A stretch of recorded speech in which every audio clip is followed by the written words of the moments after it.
Hey guys, welcome back to my channel curiosity unlimited. अगर आपको ये कहानियाँ पसंद आ रही है तो प्लेलिस्ट में जाके आप और वीडियोस देख सकते हो रिलेटेड टू स्टोरीज।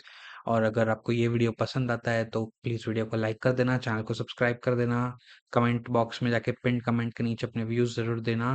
तो चलिए वीडियो की शुरुआत करते हैं। Let's go.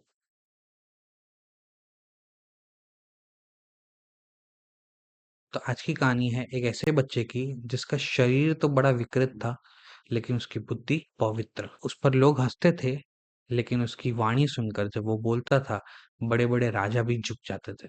ये कहानी है ऋषि अष्टवक्र की। और एक महापुरुष थे जिन्होंने ये सिखाया, व्यक्ति का मूल्य उसकी सोच से होता है, उसके शरीर से नहीं। अष्टवक्र के जन्म की कहानी भी अपने आप में अद्भुत है। उनकी माँ सुजाता एक ज्ञानी ब्राह्मणी थी। उनके पिता का नाम था कहोड़ और वो ऋषि उद्दलका के शिष्य थे। जब ऋषि अष्टवक्र गर्भ में थे, वो तब भी वेदों को सुनते थे। और जब कभी उनके पिता उच्चारण में गलती करते थे, तो वो गर्भ से ही उन्हें सुधारते थे। उनके पिता कहोड़ को ये चीज पसंद नहीं थी। कहोड़ गुस्से में आ गए।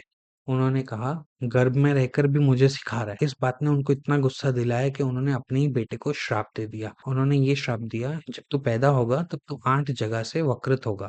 इसीलिए उनका नाम पड़ा अष्टवक्र। अष्टवक्र का जीवन आसान नहीं था। बचपन में लोग उसका मजाक उड़ाते थे, उसको देखकर हंसते थे, लेकिन उसकी माँ ने उसे हमेशा ये सिखाया, बेटा, तू शरीर नहीं, तू आत्मा है। तेरा ज्ञान तुझे महान बनाएगा। एक दिन अष्टवक्रा को पता चला कि उनके पिता ऋषि कहोड़ राजा जनक की सभा में गए और वहां एक तर्कविद ने उन्हें अपमानित किया। तब उसने ठान लिया, मैं जाऊंगा जनक की सभा में और सच का समर्थन करूंगा। राजा जनक की सभा भारत की सबसे विद्वान सभाओं में से एक थी। जब अष्टवक्रा वहां पहुंचे, सब लोग उसे देखकर हंसने लग गए। विद्वान लोग भी हंस रहे थे, उसका चाल, उसका मुख और उसका शरीर देखकर। लेकिन तब अष्टवक्रा ने कुछ ऐसा कहा जिससे सब शांत हो गए। अष्टवक्रा ने राजा जनक से कहा, हे राजा जनक, आपकी सभा में वेद ज्ञानी तो दिख रहे हैं, लेकिन ये तो चरमद्दर्शी है, जो सिर्फ त्वचा देखते हैं, ज्ञानदर्शी नहीं। अगर ज्ञान होता तो आत्मा और शरीर में भेद समझते।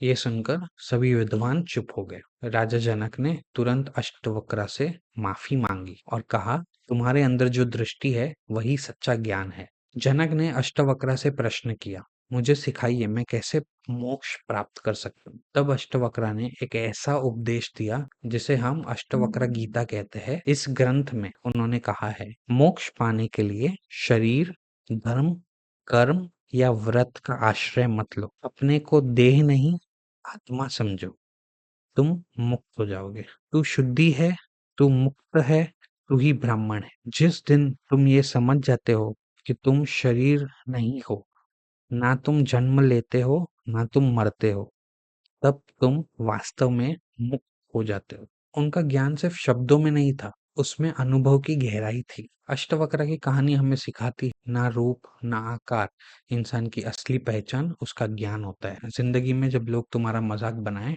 जब तुमसे ये कहा जाए तुम तो कुछ नहीं कर सकते, तो याद रख, तुम शरीर नहीं हो, तुम आत्मा हो, तुम अप्रमेय हो। यही अष्टवक्र का ज्ञान था और यही हर साधक के लिए एक अग्नि की तरह है, जो ज्ञान के अंधकार को जला उसे रोशनी देता है।